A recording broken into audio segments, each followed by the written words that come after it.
Where's you, Sharon? For a long time, try not to remember.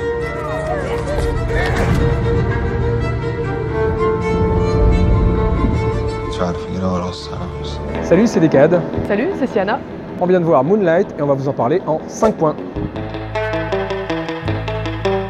Point numéro 1, la narration. Alors le film m'a laissé avec un sentiment global de vide et de quelque chose d'un peu prévisible. J'ai eu un peu l'impression de voir simplement ce que racontait la bande-annonce, mais en plus lent. Effectivement, le film est extrêmement lent. Moi j'ai beaucoup décroché et je me suis énormément ennuyée par moments quand même.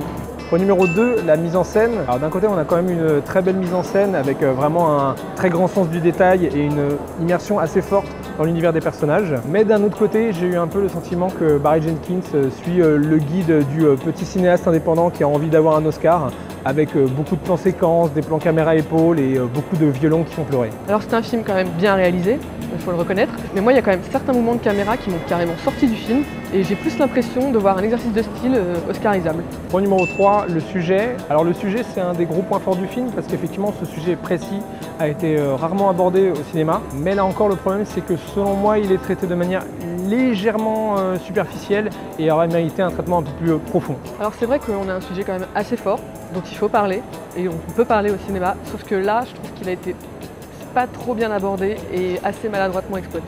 Point numéro 4, les acteurs. Alors on a vraiment dans ce film une flopée d'acteurs vraiment au sommet de leur art et ce qui apporte vraiment une fraîcheur au film, c'est qu'il y a vraiment beaucoup de nouveaux acteurs qu'on n'a jamais vus qui sont vraiment excellents. Les acteurs sont globalement tous plutôt bons. Et je donnerai une petite mention spéciale à Naomi Harris, qu'on retrouve dans un rôle dans lequel on n'a pas l'habitude de la voir. Point numéro 5, la pesanteur du film. Effectivement, le film se prend tellement au sérieux et est tellement pesant dans son ambiance que finalement, de par son sujet, il finit par être à la limite de la caricature. Et ça, c'est vraiment dommage. En plus de la pesanteur du film, le personnage principal tel qu'il est écrit est quand même assez renfermé sur lui-même. Et du coup, moi, personnellement, j'ai eu beaucoup de mal à m'attacher et à ressentir des émotions. En conclusion, on parle beaucoup de ce film comme étant un favori des Oscars. Personnellement, ce ne sera pas le mien. Ça reste cependant un beau film, sensible et personnel. Je vais donc lui mettre la note de 6,5. Donc en conclusion, c'est quand même un beau film, mais assez décevant et qui manque cruellement de profondeur. Donc je vais lui mettre moi aussi un 6,5.